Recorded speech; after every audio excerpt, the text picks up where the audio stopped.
saya ini saya akan melakukan wawancara berkaitan dengan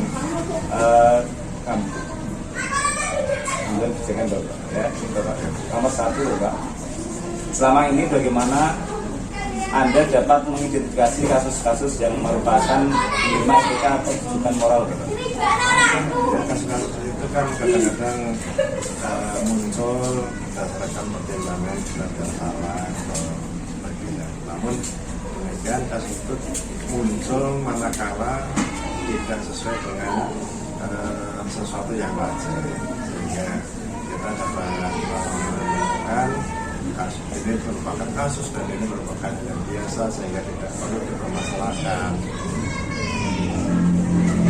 Selama ini bagaimana Anda menjalankan pengambilan keputusan di sekolah Anda untuk kasus-kasus di mana ada dua kepentingan yang sama-sama benar atau sama-sama memiliki nilai kebaikan Bapak?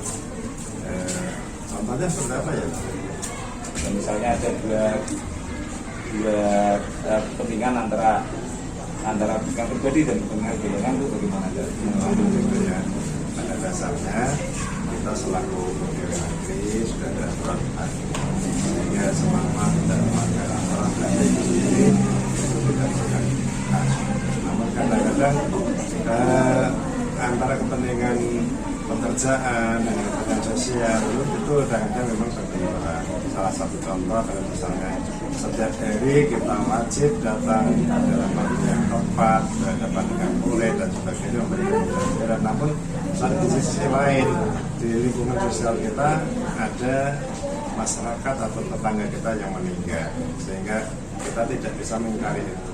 Sehingga maka seorang pegawai harus bisa membagi antara kewajibannya dengan kewajiban sosial. Dan inilah yang mungkin kadang-kadang dianggap sebagai masalah. Namun demikian kita harus bisa ngatur kalau kebiasaan ada takziah dan sebagainya, itu kan mesti ada kebiasaan di masyarakat tersebut. Misalnya lingkungan di desa tersebut biasanya takziah itu jam 10, ya itu ambilnya ya itu pelaksanaan saja. Yang penting kita ikut berbelasungkawa.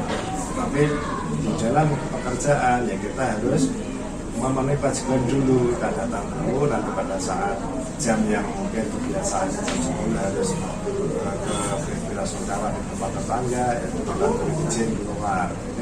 Ini seperti itu Mas, karena memang kalau kita sebagai pegawai, sebagai manusia ya, kita selaku makhluk Tuhan dan makhluk sosial, ini mesti harus bisa mengatur situasi dan kondisi. Lalu hal-hal apa saja yang selama ini Anda anggap efektif dalam pengambilan keputusan pada kasus-kasus dilema etika?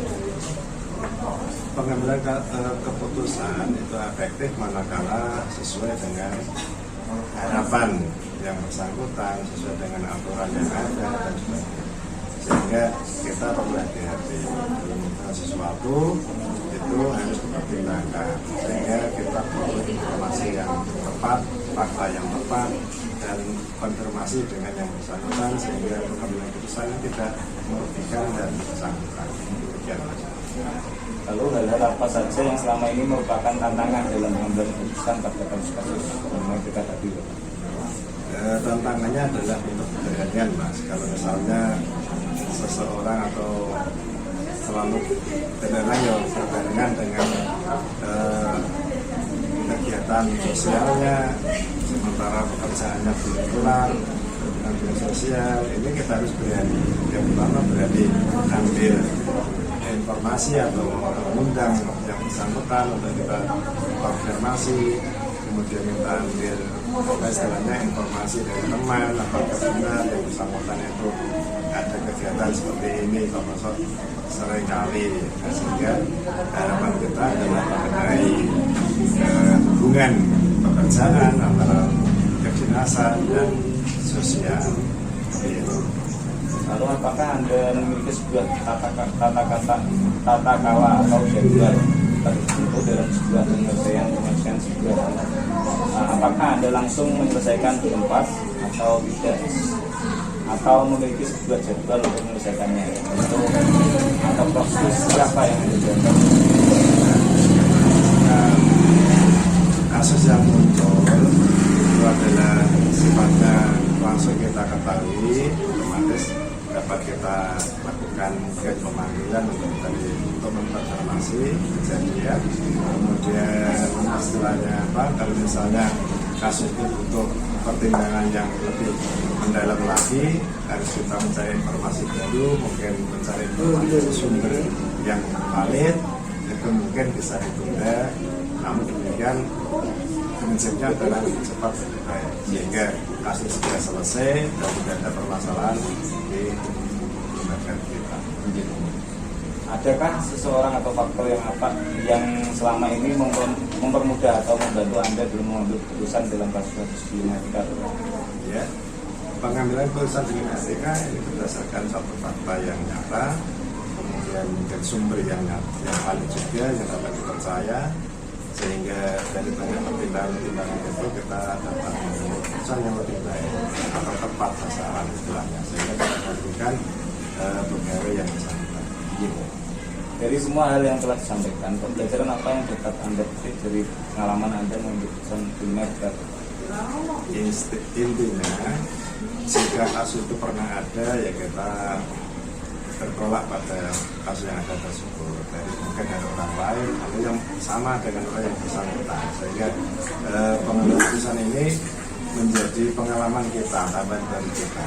Namun jika itu masalah baru, maka kita harus berhati-hati, karena mungkin keputusan yang kita ambil ini akan mengakibatkan kemudian pada materi tersebut dan sebagainya. Jika masalah baru atau masalah yang sudah lama terus terjadi lagi dan pada orang yang lain, belum tentu istilahnya kasusnya berlatar belakang dari latar belakang yang sama. Mungkin tidak sama kasus tapi juga latar belakangnya, sehingga kita harus berhati-hati dalam keputusan, sehingga pengalaman-pengalaman seperti ini akan menambah keilmuan kita untuk memberikan keputusan yang lebih baik.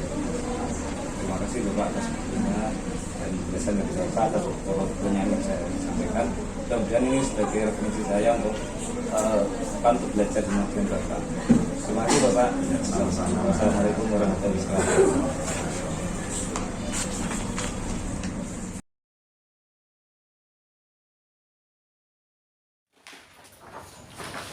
Assalamualaikum warahmatullahi wabarakatuh. Waalaikumsalam warahmatullahi wabarakatuh. Mohon maaf mengganggu waktunya Bapak. Ini saya dari SD Jatisono 1, nama saya Supiono. Ingin mewawancari Bapak tentang dilema etika Bapak, tentang kejadian yang pernah ada di sekolah Bapak.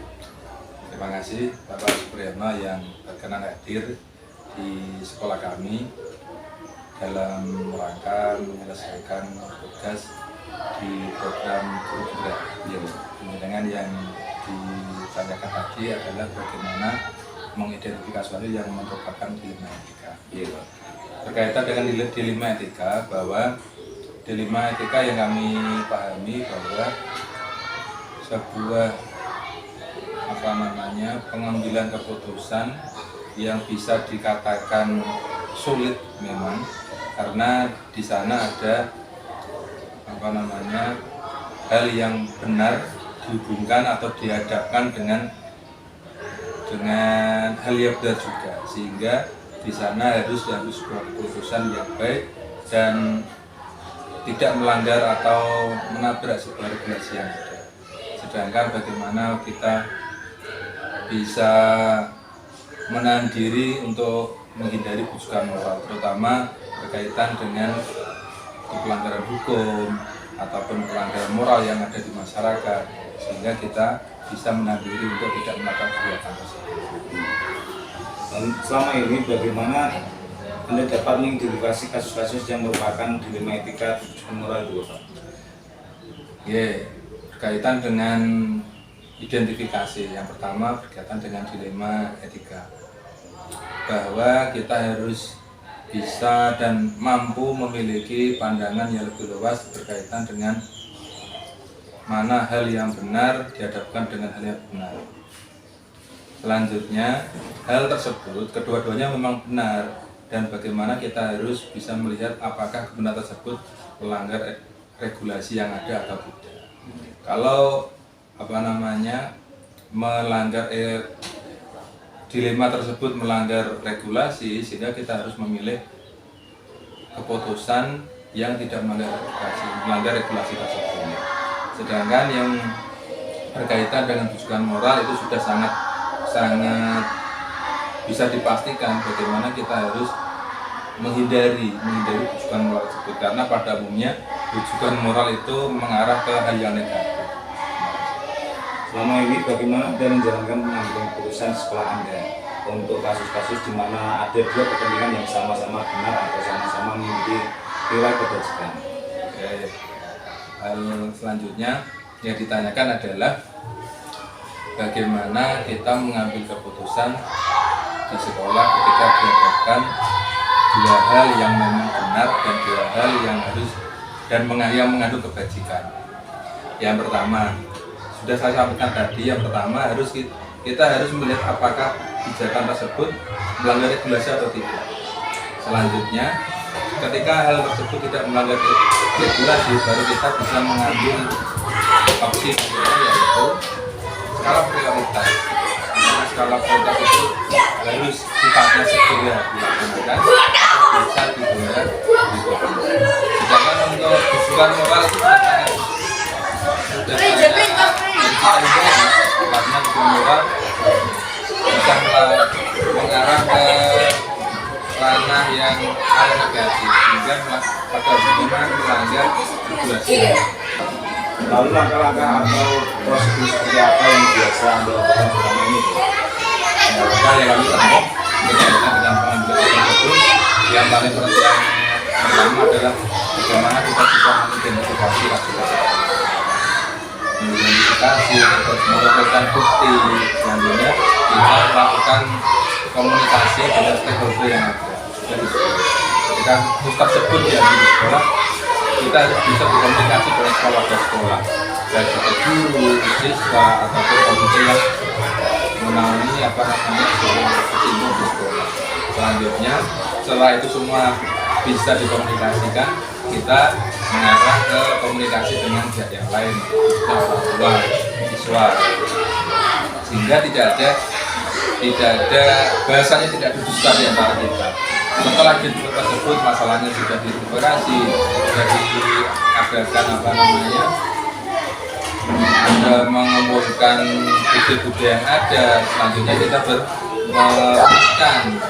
merumuskan langkah apa yang harus kita laksanakan, sehingga baru kita bisa mengambil kebijakan yang akan kita apa saja yang selama ini dianggap efektif dalam pengambilan keputusan kasus-kasus itu yang sering kami gunakan adalah bagaimana memanusiakan manusia atau perlakuan yang humanis kepada semua warga sekolah. Karena pada dasarnya setiap manusia itu ketika di sekitar kita bahasanya itu diwongke secara humanis. Tentu bersebaran tentu